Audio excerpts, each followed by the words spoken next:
विजापुर नाम के गांव में सुधा नाम की औरत रहा करती थी। उसको दो बेटे थे, आनंद और सुमित।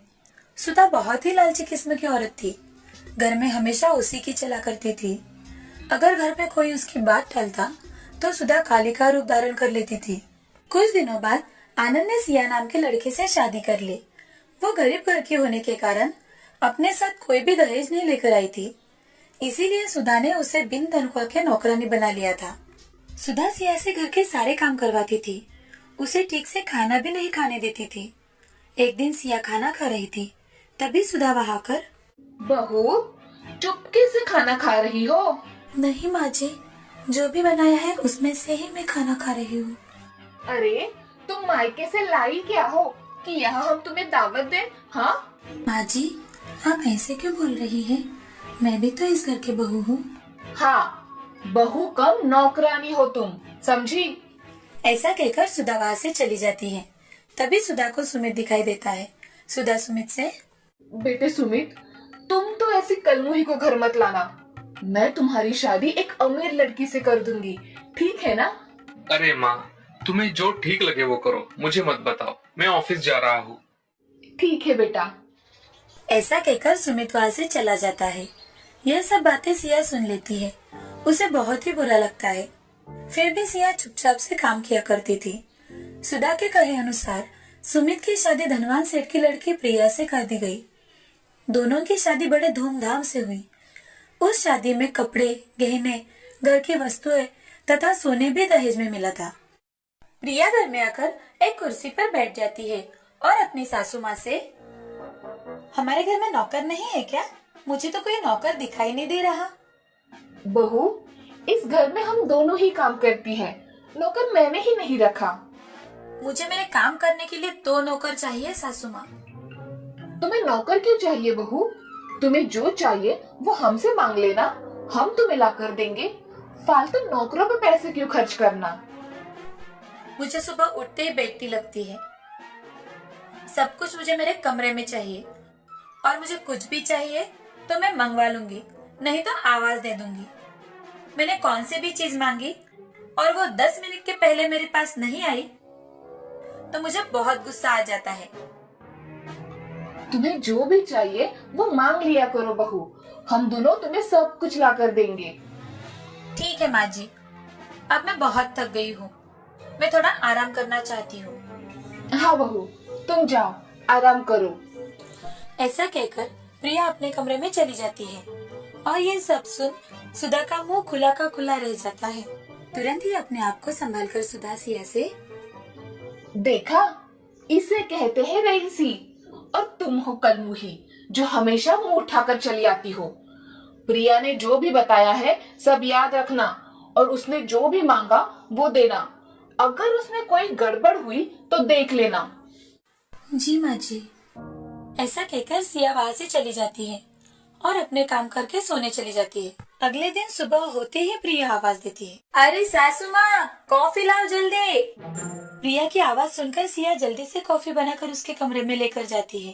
प्रिया की सेवा करने में ही सिया का पूरा दिन निकल गया और घर का काम जैसे के तैसे ही रह गया। अब सारा काम पड़ा देख सुधा मन में, आज इस सिया की बच्ची को तो मैं कुछ काम भी नहीं बोल सकती। वो आज पूरा दिन छोटी बहू के काम कर रही है। चलो, मैं ही घर के काम कर लेती हूँ। सुधा ने उस दिन सारे काम खुद ही कर लिए। झाड़ू, पोछा, बर्तन, सभी काम उसने अकेले ही कर लिए। काम करने की आदत न रहने के कारण उसके हाथों और पैरों में दर्द होने लगा था। सुधा थकने की वजह से सोफे पर बैठकर आंखें बंद करने लगी। तभी छोटी बहू प्रिया अपने हाथों में पैसों से भरा हुआ बैग लेकर आती है और वहाँ आकर सुधा से, माँ जी, मैं क्लब में किटी पार्टी के लिए जा रही हूँ और मुझे लौटने में थोड़ी देर हो जाएगी, बाय। ऐसा कहकर प्रिया क्लब में चली गई। यह सिलसिला हर रोज का होने लगा। सिया दिन भर प्रिया की सेवा करते करते थक जाती थी और सुधा वो घर के काम करते करते थक जाया करती थी, और प्रिया वो अपनी सहेलियों के साथ हर रोज किटी पार्टी करने चली जाया करती थी। घर के काम करके अब सुधा बहुत थक गई थी, और तो और उसमें प्रिया हर रोज पैसे किटी पार्टी में खर्च किया करती थी। ये देख सुधा अपने बेटे सुमित से, सुमित, जरा इधर तो आना। हाँ माँ, तुमने मुझे बुलाया? हाँ बेटे, आओ यहाँ बैठो। क्या बात है माँ? अरे बेटा, प्रिया हर रोज किटी पार्टी में जाकर पैसे खर्च करती है। मैं और सिया काम करके थक जाते हैं। तुम ही प्रिया को कुछ समझाओ ना।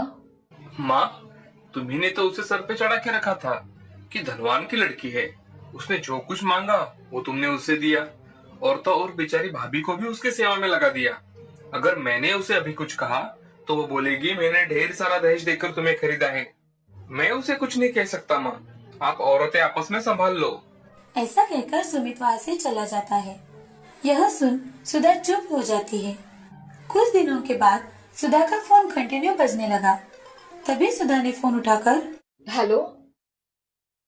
क्या आप घर में काम करती है?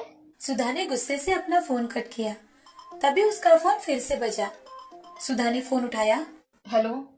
आपको फिश करी बनानी आती है क्या? आप कौन हो? और मैं काम वाली नहीं हूँ, समझी? मुझे फेसबुक पर आपका नंबर दिखा, इसीलिए मैंने कॉल किया। तुम्हें किसने दिया मेरा नंबर? हाँ, प्रिया मैडम ने हमें ये नंबर दिया है। तुम फोन रखो, मैं किसी के यहाँ काम नहीं करती। तभी गुस्से में सुधा प्रिया से, प्रिया, प्रिया कहाँ हो? क्या हुआ माँ जी, आपने आवाज दी? बहू, मेरे मोबाइल पर सुबह से अननोन नंबर से फोन आ रहे हैं। और काम करती हो क्या? फिश बनाती हो क्या? ऐसे कुछ वो औरतें बोल रही थी। मैंने उनसे पूछा तो तुमने ही मेरा नंबर दिया उन औरतों को, ऐसा वो बोल रही थी। अरे हाँ माँ जी, मैंने ही आपकी पोस्ट फेसबुक पर डाली थी।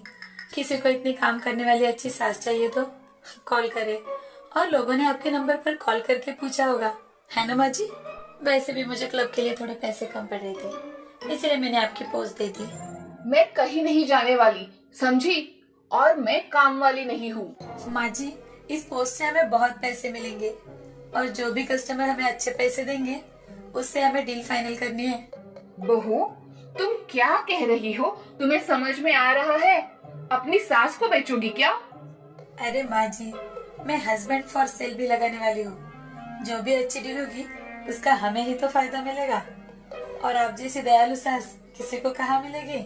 मैं कहीं नहीं जा रही, और तुम तुम्हारा देखो और मैं मेरा देखती हूँ, समझी? ऐसा कहकर सुधा रसोई घर में चली जाती है। उसे उसकी गलती का एहसास हो गया था। किचन में सिया वहाँ खाना पका रही थी। ये देख सुधा सिया से, सिया बहू, मुझसे बहुत बड़ी गलती हो गई। मैंने तुम्हें पहचाना नहीं। हमेशा तुम्हें मैं तुम्हारी गरीबी की वजह से ताने मारते रही, और प्रिया बहू धनवान है इसीलिए उसे हमेशा सर पे चढ़ा के रखा।